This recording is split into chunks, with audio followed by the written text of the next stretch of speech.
Hello, I'm Joey, and I'm going to try to solve the Rubik's Cube in under 52 seconds, which is my current record. I don't have a timer here, but we'll judge by when I start solving on the video, etc.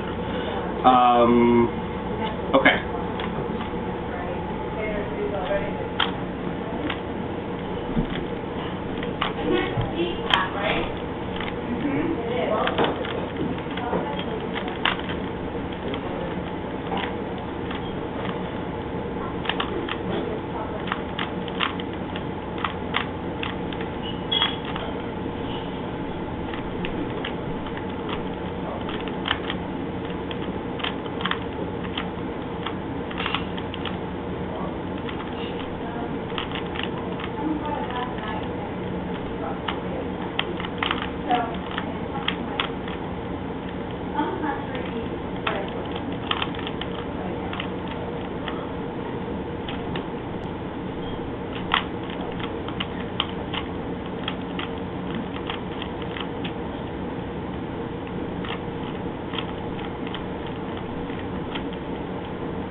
I was definitely not under 52 seconds, but